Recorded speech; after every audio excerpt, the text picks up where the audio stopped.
नमस्कार साथियों, career point DLN के ऑफिशियली यूट्यूब चैनल पे मैं सुधीर मौर्य आप सभी का स्वागत करता हूं।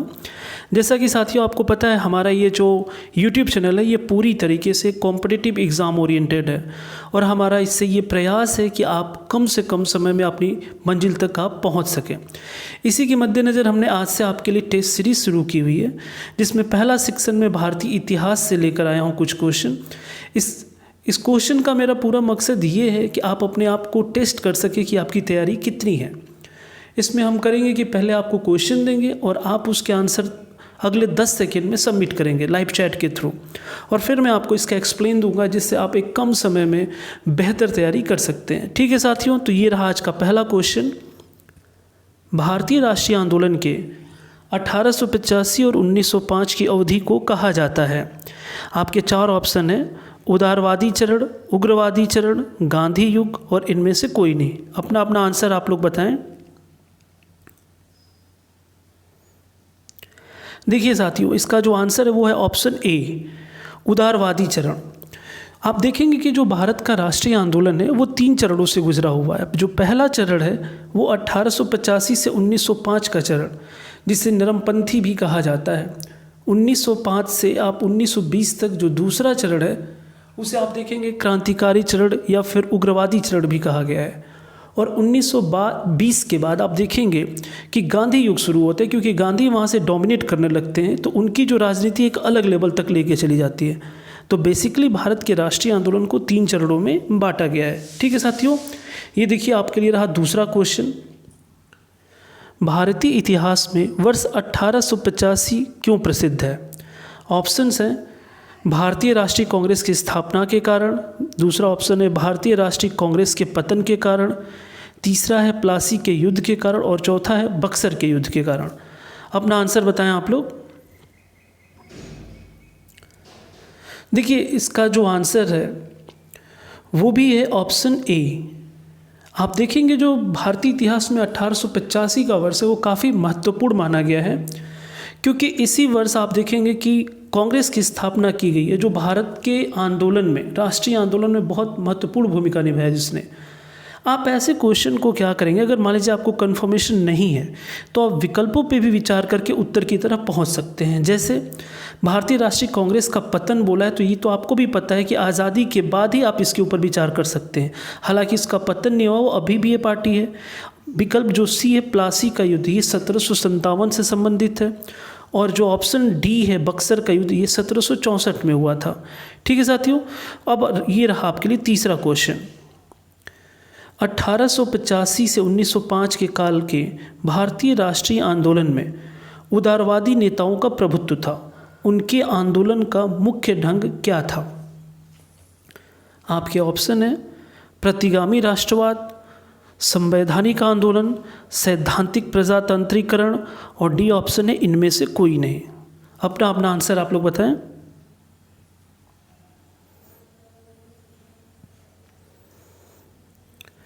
देखिए साथियों, इसका जो आंसर है वो है आंसर है आपका बी, संवैधानिक आंदोलन। देखिए, संवैधानिक आंदोलन से मतलब ये है कि जो प्रथम चरण के उदारवादी नेता थे वो कहीं ना कहीं ब्रिटिश सत्ता में उनका एक भरोसा था और उनको लगता था कि एक प्रक्रिया के तहत हमारे लिए बेहतर कार्य करेंगे। इसीलिए वो कभी भी प्रतिगामी राष्ट्रवाद ऐसा नहीं करते थे, या फिर प्रजातांत्रिकरण का सैद्धांतिक सिद्धांत भी वो उस समय नहीं था। वो लोग एक प्रक्रिया के तहत, यानी संवैधानिक प्रक्रिया के तहत कोई भी आंदोलन करके अपनी डिमांड को पूरा कराना चाहते थे, जो कि आपको देखने को मिलेगा। अब आते हैं नेक्स्ट क्वेश्चन पे, चौथा। ये क्वेश्चन है: निम्नलिखित कांग्रेसी नेताओं में से किसको भारत का महान वृद्ध व्यक्ति यानी grand old man of India कहा गया है? आपके ऑप्शन है: महात्मा गांधी, बी ऑप्शन है बाल गंगाधर तिलक, सी ऑप्शन है दादा भाई नौरोजी और डी ऑप्शन है मदन मोहन मालवीय। क्वेश्चन एक बार आप देख लेंगे फिर से, आंसर बताएं आप लोग। देखिए, इसमें अगर आप देखेंगे तो इसका आंसर होगा ऑप्शन सी, दादा भाई नौरोजी। आपको पता होना चाहिए कि इन्हें grand old man of India भी उपनाम से भी जाना जाता है, और ये नरमपंथी विचारधारा के व्यक्ति थे, और इन्होंने एक ड्रेन ऑफ वेल्थ का भी सिद्धांत दिया हुआ है कि अंग्रेज़ों के आने के बाद भारत की आर्थिक स्थिति कैसे कमज़ोर हुई है, इसकी पहली बार व्याख्या इन्होंने ही किया था। ठीक है साथियों, अब हम नेक्स्ट क्वेश्चन की तरफ आते हैं। 5वां क्वेश्चन, किस गवर्नर जनरल के कार्यकाल के दौरान भारतीय राष्ट्रीय कांग्रेस बनी थी? यानी ये भी 1885 की बात चल रही है। अब आपको ये बताना है कि उस समय भारत का जो जनरल था कौन था गवर्नर जनरल। ऑप्शन ए है लॉर्ड रिपन, बी ऑप्शन है लॉर्ड विलियम बेटिक, सी ऑप्शन है लॉर्ड डफरिन और डी ऑप्शन है लॉर्ड कर्जन। देखिए इसका जो आंसर है वो है आपका ऑप्शन सी। कहा जाता है कि जो कांग्रेस है वो लॉर्ड डफरिन के दिमाग की उपज है। ये एक सेंटेंस है जो बड़ा इंपॉर्टेंट है, एग्जामों में पूछा जाता है। लॉर्ड डफरिन ने ही क्योंकि 1885 के दौरान वही गवर्नर जनरल था, उसने बनाया और कहीं ना कहीं कांग्रेस को कहा जाता था कि ये अंग्रेज़ों के लिए एक सेफ्टी वॉल्व के रूप में कार्य करेगी। बाकी और भी जो इसमें जनरल हैं इनके अपने अपने अलग अलग योगदान हैं जो आगे क्वेश्चन आने पे आपको मिलेंगे। ठीक है साथियों, चल बढ़ते हैं नेक्स्ट क्वेश्चन की तरफ। जो छठा क्वेश्चन है वो ये है, भारतीय सिविल सेवा में यानी ICS में चुने गए पहले भारतीय कौन थे? ऑप्शन है आपके सत्येंद्र नाथ टैगोर, बी ऑप्शन है सरोजनी नायडू, सी ऑप्शन है लाला लाजपत राय और डी ऑप्शन है CR दास। बताएं आप लोग।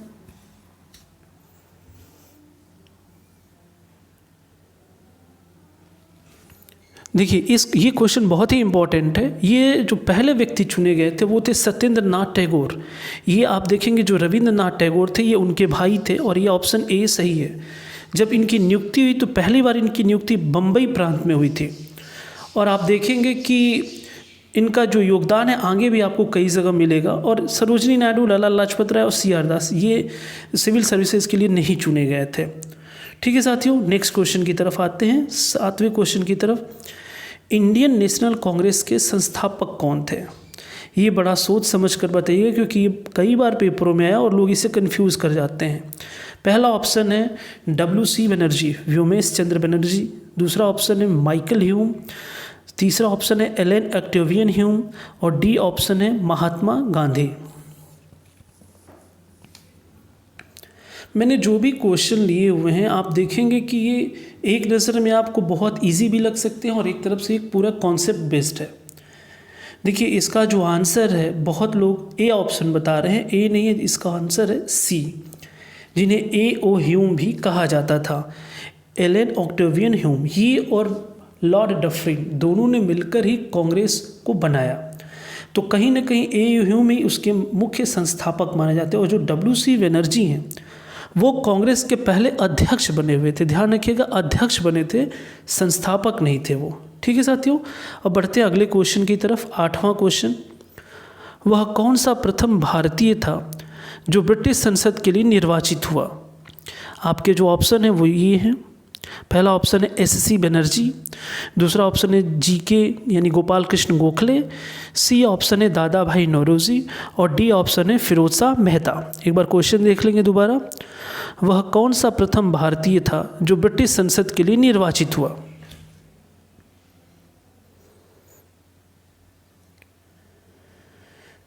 देखिए इस क्वेश्चन का भी जो आंसर है वो है दादा भाई नौरोजी। जो दादा भाई नौरोजी थे वो पहली बार ब्रिटिश संसद के लिए निर्वाचित हुए थे। आपको जानकारी होनी चाहिए कि जो दादा भाई नौरोजी थे वो पारसियन थे और वो एक प्रमुख बुद्धिजीवी माने जाते थे। ठीक है, नेक्स्ट क्वेश्चन की तरफ बढ़ते हैं। जो 9वां क्वेश्चन है उसे देखिएगा ध्यान से, ये थोड़ा कॉन्सेप्ट बेस है, बहुत ध्यान से समझिएगा इसको। भारतीय राष्ट्रीय कांग्रेस का प्रथम अधिवेशन लगभग आखिरी समय पर पूना से बम्बई स्थानांतरित किया गया, क्योंकि अब उसके जो कारण है वो आपको अब विकल्प में दिए गए हैं। पहला कारण है बम्बई प्रेसिडेंसी संघ के नेतागण कांग्रेस के प्रथम अधिवेशन के पूना में संपन्न होने के विरोधी थे। बी ऑप्शन है बम्बई के गवर्नर कांग्रेस के प्रथम अध्यक्ष बनने के लिए A.O. ह्यूम के सुझाव से सहमत थे। तीसरा ऑप्शन है प्रेसिडेंसी की राजधानी होने के कारण बम्बई अधिवेशन में अधिक ध्यान आकर्षित करने में सहायक होते। और जो डी ऑप्शन है वो है पूना में हैजा फैलने के कारण संयोजक कांग्रेस के प्रथम अधिवेशन का स्थापना पूना से बम्बई बदलने पर विवश हुए थे। ठीक है साथियों, देखिए आप इसका आंसर बताएं, आप लोग थोड़ा टाइम ले लें।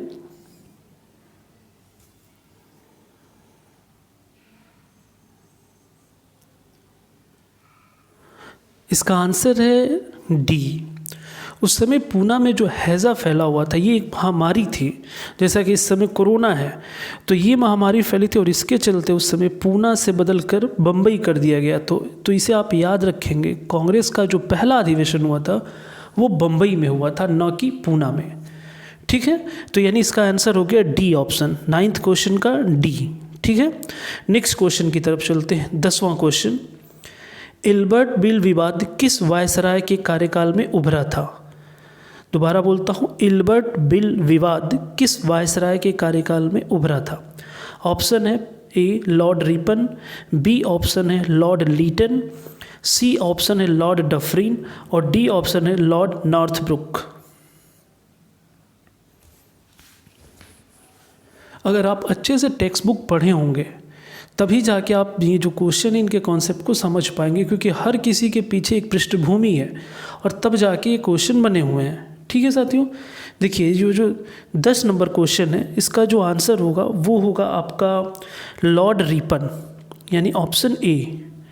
देखिए लॉर्ड रिपन जो है, ये जितने भी इसमें लिखे हुए हैं, जो भी इसमें वायसराय हैं, लॉर्ड रिपन एक ऐसा वायसराय है जिसे कहा जाता था वो अक्सर भारतीयों के पक्ष की बात करता था। तो यहाँ पे आपको ये जानना होगा कि इल्बर्ट बिल विवाद था क्या।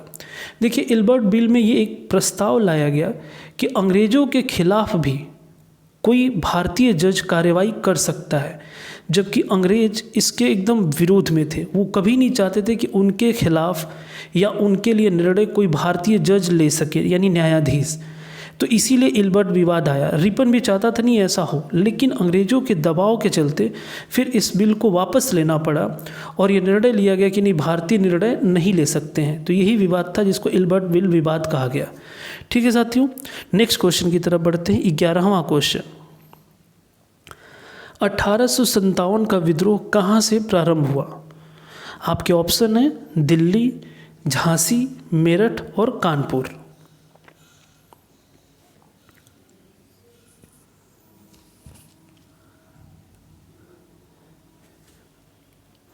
देखिए आपको पता होना चाहिए कि इसका जो आंसर है वो है ऑप्शन आपका सी, मेरठ। मेरठ से 10 मई 1857 ईस्वी को लोगों का एक काफ़िला दिल्ली की तरफ बढ़ा और वहीं पे मुग़ल सल्तनत के जो अंतिम चिराग थे बहादुर शाह जफ़र, उन्होंने ही इसका नेतृत्व किया। लेकिन ये ध्यान रखें, ये प्रारंभ मेरठ से हुआ, मेरठ से होते हुए दिल्ली पहुँचे थे। ठीक है, तो इसमें और बहुत ज़्यादा कुछ समझने वाली बात नहीं है। नेक्स्ट क्वेश्चन की तरफ चलते हैं। 12वां क्वेश्चन, 1857 के विद्रोह का तात्कालिक कारण क्या था? ऑप्शन ए है आपका चर्बी वाले कारतूसों का प्रयोग आरंभ करना, बी है डलहौजी का जब्ती का सिद्धांत, जब्ती मतलब समझ पा रहे होंगे, जो राज्य हड़पने की नीति थी, सी है ब्रिटिश सैनिकों एवं भारतीय सैनिकों के वेतन में भारी अंतर, डी है भारतीयों को ईसाई धर्म में परिवर्तित करने का प्रयास। बताएं आप लोग अपना आंसर।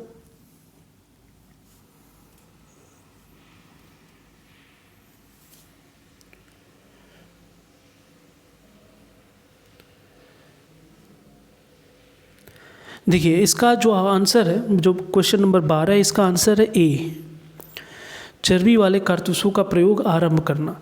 देखिए इसमें मुद्दा ये था कि ये जितने भी इसमें कारण दिए हुए हैं, ये कारण कहीं ना कहीं आंदोलन के लिए उत्तरदायी थे, लेकिन क्वेश्चन आपका ये पूछा है तात्कालिक कारण। तात्कालिक कारण से तात्पर्य ये होता है कि इस घटना के तुरंत बाद क्रांति का प्रारंभ हो जाना। तो बाकी डलहौजी के जो सिद्धांत थे वो कहीं ना कहीं एक कारक थे। ब्रिटिश सैनिकों और भारतीय सैनिकों के वेतन में भारी अंतर था, इसको डिसाइड किया था पिल कमीशन एक बना हुआ था, इसने बताया था कि नहीं बहुत अंतर है, ये भी एक कारण था। भारतीयों को ईसाई धर्म में परिवर्तित करने का प्रयास किया जा रहा था, ये भी एक कारण था। लेक्स लोकी का कानून इसे कहा जाता है।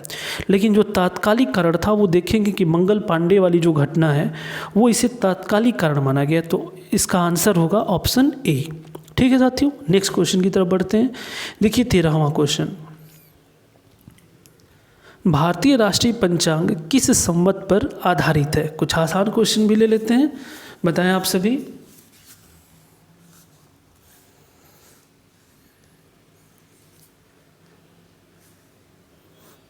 देखिए, जो भारतीय राष्ट्रीय पंचांग है, इसका जो आंसर है वो है आपका ऑप्शन सी, शक संवत पर आधारित है। ठीक है, क्योंकि आप देखेंगे जो ग्रेगोरियन कैलेंडर माना जाता है वो भारत के शक संवत से मैच करता है, तो हमारा जो राष्ट्रीय पंचांग है वो शक संवत पर आधारित ही माना जाता है, तो इसका आंसर होगा सी। फिर बढ़ते हैं नेक्स्ट क्वेश्चन की तरफ। 14 नंबर क्वेश्चन, ये बहुत ही इंपॉर्टेंट है और आप देखेंगे कि बार बार एग्जामों में पूछा जाता है, तो ये बड़ा ही फैक्चुअल क्वेश्चन है, इसे आप लोग याद कर लेंगे। क्वेश्चन है, मंगल पांडे जिसने अकेले 1857 ईस्वी में विद्रोह का सूत्रपात किया संबंधित था, यानी उनके कौन से बटालियन से थे? ऑप्शन ए है 34वीं नेटिव इन्फेंट्री से, बी ऑप्शन है 22वीं नेटिव इन्फेंट्री से, सी है 19वीं नेटिव इन्फेंट्री से, और डी ऑप्शन है 38वीं नेटिव इन्फेंट्री से। बताएं आप लोग।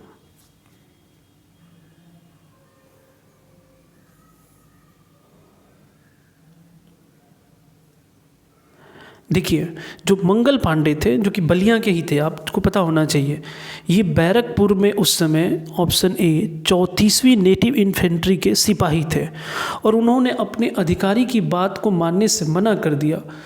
और आपको भी पता है कि जो कारतूस, जो अपने पिछले क्वेश्चन में देखा था, एक तात्कालिक कारण था, तो उन्होंने यहीं पे विरोध किया और अपने अधिकारी को मार दिया था, तो यहीं से कहीं ना कहीं विद्रोह का सूत्रपात हुआ। ठीक है दोस्तों, नेक्स्ट क्वेश्चन की तरफ चलते हैं। क्वेश्चन नंबर 15, बेगम हजरत महल ने 1857 के विद्रोह का नेतृत्व निम्नलिखित में से किस शहर से किया था? शहर का नाम यहाँ पूछा हुआ है। ऑप्शन ए है लखनऊ, बी ऑप्शन है कानपुर, सी ऑप्शन है बनारस, और डी ऑप्शन है इलाहाबाद। बताएं आप लोग।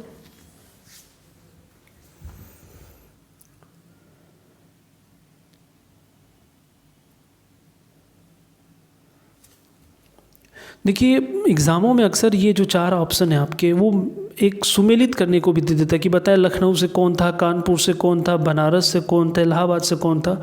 हर जगह से अलग अलग लोगों ने नेतृत्व दिया है, लेकिन जो बेगम हजरत महल है, इनका जो नेतृत्व था वो था लखनऊ से।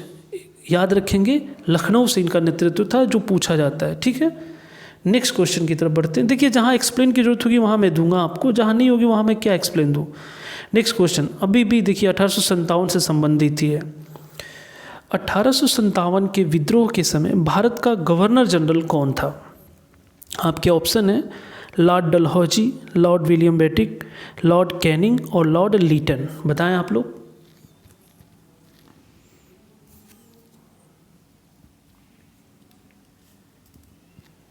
देखिए, जो इसका आंसर है वो है ऑप्शन आपका सी, सी ऑप्शन है लॉर्ड कैनिंग।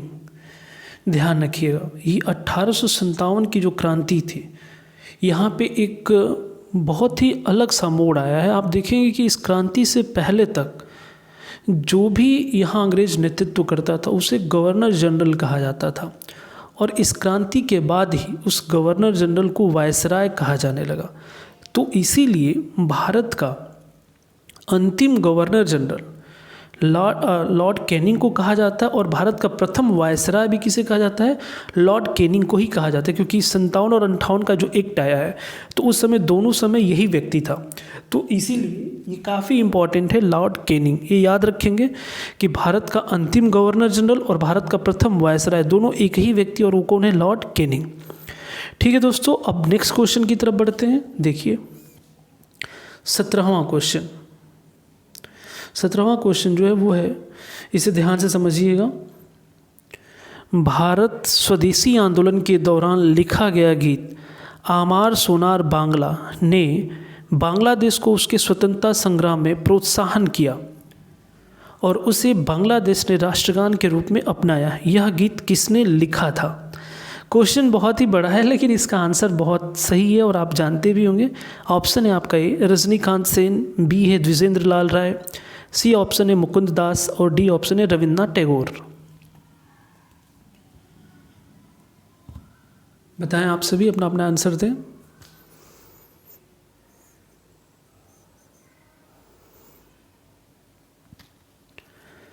देखिए इसमें बाकी जो 3 लोग हैं इनके बारे में तो हमें नहीं लगता कि आपने कहीं पढ़ा भी होगा। जो डी ऑप्शन है रविंद्रनाथ टैगोर, जो रविंद्रनाथ टैगोर हैं इन्होंने ही आमार सोनार बांग्ला जो ये कविता है, ये जो गीत है जो राष्ट्रगीत बन गया, बांग्लादेश का राष्ट्रगान बन गया सॉरी, तो ये रचना जो है रविंद्रनाथ टैगोर की है। अब सवाल ये उठता है कि इन्होंने इस रचना को कब किया। तो आप देखेंगे कि जब 1905 के दौरान अंग्रेज़ों ने पश्चिमी बंगाल, जो पूर्वी बंगाल और पश्चिमी बंगाल बनाया, यानी बंगाल का जो विभाजन किया था, तो बंगाल के विभाजन को रोकने के लिए रविंद्रनाथ टैगोर ने इस गीत की रचना की थी और लोगों में एकता, आपस में एकता रहे, एक साथ रहें, इसके लिए इन्होंने इसका रचना किया था और कहा था हमारा जो बंगाल है वही हमारे लिए स्वर्ण है, और इस गीत की रचना की। और ध्यान देने वाली बात है, आगे चल के भी अगर आपसे ये क्वेश्चन पूछे कि कौन से एक ऐसे व्यक्ति हैं जिनके द्वारा लिखा गया 2 देशों का राष्ट्रगान है, तो भारत का जो राष्ट्रगान है और जो बांग्लादेश का राष्ट्रगान है, दोनों के जो रचयिता हैं वो कौन है? रविंद्रनाथ टैगोर हैं। ठीक है, अब बढ़ते हैं नेक्स्ट क्वेश्चन की तरफ, 18वें क्वेश्चन की तरफ। आपको क्वेश्चन के लेवल काफ़ी सही लग रहे होंगे, आप इन्हें ध्यान से देखें। 18 नंबर क्वेश्चन जो है, निम्नलिखित में से कौन सा एक इतिहास के विषय में कार्ल मार्क्स के दृष्टिकोण का संक्षिप्त वर्णन करता है? कार्ल मार्क्स के दृष्टिकोण का संक्षिप्त वर्णन करता है। ठीक है, पहला जो विकल्प है वो है इतिहास अतीत की घटनाओं का विश्वसनीय अभिलेख है। दूसरा विकल्प है इतिहास विभिन्न व्यक्तियों के बीच युद्धों का अभिलेख है। सी, इतिहास शोषक और शोषित वर्गों के बीच संघर्ष का सिलसिला है। और डी ऑप्शन है इनमें से कोई नहीं। ध्यान रखेंगे, ये इतिहास के विषय में कार्ल मार्क्स का अप्रोच या दृष्टिकोण आपसे पूछ रहा है। बताएं आप सभी।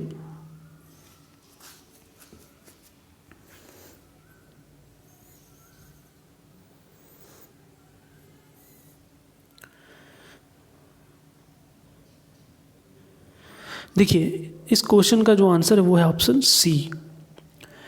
ठीक है, देखिए जो कार्ल मार्क्स है, पहले उनके बारे में समझ। कार्ल मार्क्स जो है एक जर्मन दार्शनिक थे, ये अर्थशास्त्री भी है, एक समाज सेवी भी है और एक चिंतक भी हैं।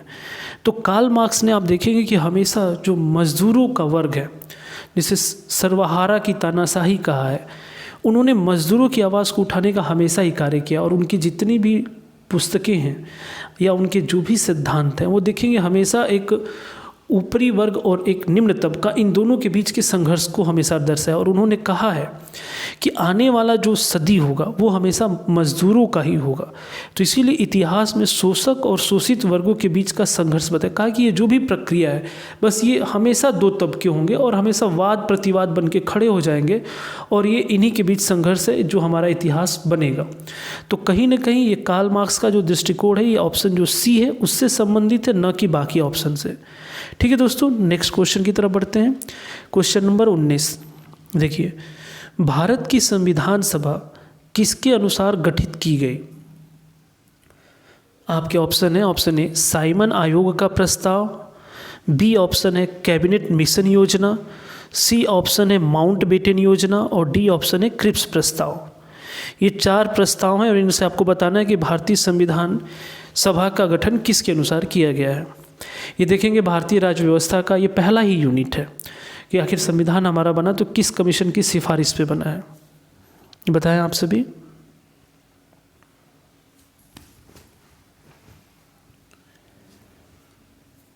देखिए इसका जो आंसर है वो है कैबिनेट मिशन। जो कैबिनेट मिशन की जो सिफारिश थी, उसकी ही सिफारिश पे भारत में संविधान सभा का गठन हुआ। आपको पता होगा कि भारत में ये सब जितने प्रस्ताव योजनाएं हैं, जो 4 ऑप्शन दिए हुए हैं, ये चारों ही आए हुए हैं, लेकिन सिफारिश जो मानी गई है वो मानी गई है किसकी? कैबिनेट मिशन योजना की। क्योंकि जो माउंटबेटन योजना है वो भारत पाकिस्तान के बंटवारे से संबंधित है, और बाकी जो 2 योजनाएं वो पहले आई, लेकिन उनके बारे में आप देखेंगे सहमति नहीं बन पाई है। तो इसलिए संविधान सभा का जो गठन का आंसर होगा वो होगा आपका ऑप्शन बी, कैबिनेट मिशन योजना। ठीक है दोस्तों, अब आज का ये लास्ट क्वेश्चन आप देखेंगे, प्रथम भारतीय नोबेल पुरस्कार विजेता। मैं चाहता हूँ कि सबके कुछ न कुछ क्वेश्चन सही हो आंसर, इसलिए ये रहा हमारा आज का 20वां क्वेश्चन। प्रथम भारतीय नोबेल पुरस्कार विजेता कौन है? पहला ऑप्शन है CV रमन, बी ऑप्शन है रविंद्रनाथ टैगोर, सी ऑप्शन है हरगोविंद खुराना और जो डी ऑप्शन है वो है प्रोफेसर अमर्त्य सेन। और ये चारों अलग अलग क्षेत्रों से संबंधित हैं, लेकिन जो आप आंसर पहले बताएं। देखिए, जो प्रथम भारतीय नोबेल पुरस्कार मिला है वो मिला है आपका, ये विकल्प है बी, रविंद्रनाथ टैगोर, जिन्हें गुरुदेव के उपनाम से भी जाना जाता है। और उन्हें ये किस क्षेत्र के लिए मिला था? साहित्य के लिए। उनकी जो एक रचना थी, कविताओं का जो संग्रह है जिसका नाम है गीतांजलि, 1913 का जो साहित्य का पहला नोबेल पुरस्कार है वो रविंद्रनाथ टैगोर को ही मिला था। ये हमारे लिए भी एक गौरवान्वित क्षण था। और आप देखेंगे कि कई आज के जो क्वेश्चन थे उसमें रविंद्रनाथ टैगोर से संबंधित बहुत सारे क्वेश्चन रहे हुए। तो ठीक है साथियों, देखिए आज का जो हमारा टेस्ट सीरीज़ रहा, पहला टेस्ट सीरीज़ था, क्योंकि ये शुरुआत हुई तो अभी हम भी ये देखना चाहते थे कि कितने लोग जुड़ रहे हैं और आपको हमारे क्वेश्चन कैसे लग रहे हैं और इसका लेवल कैसा है, आप लोग ज़रूर कमेंट सेक्शन में बताएं। और ज़्यादा से ज़्यादा लोग इस लाइव चैट के थ्रू जुड़े, कि मैं चाहता हूँ कि आप जो घर बैठे हुए इस समय आप तैयारी से जुड़े रहें, हमारा यही पूरा प्रयास है। तो ये आज हमने 20 क्वेश्चन की एक सीरीज़ लेकर आए थे आपके लिए। आगे ऐसे ही और भी मैं अलग अलग जो भी सीरीज आएंगे आपको पहले नोटिफिकेशन में आपको मैं बता दिया करूँगा कि नहीं आज का टॉपिक किससे संबंधित है और कितने बजे हमारा ये लाइव टेस्ट चलेगा, वो भी आपको पहले मैसेज के थ्रू बता दिया जाएगा, या आप हमारे यूट्यूब चैनल पे आके देख सकते हैं। ठीक है साथियों, तो अब चलने से पहले मैं चाहूँगा कि अगर आपको जैसा भी ये लगा आप कमेंट सेक्शन में ज़रूर बताएं कि इस तरीके से जो हमारा लाइव क्लास है वो आपको फ़ायदेमंद है या नहीं है। जैसा भी आपका ज़रूर आप अपना रिएक्शन दें। और साथ ही मैं चाहूँगा कि लास्ट में आप लोग हमारे इस चैनल को ज़रूर सब्सक्राइब करें, लाइक करें और हो सके तो ज़्यादा से ज़्यादा शेयर भी करें। ठीक है साथियों, फिर चलते हैं, मिलेंगे फिर अगली क्लास में एक नए टॉपिक के साथ। धन्यवाद।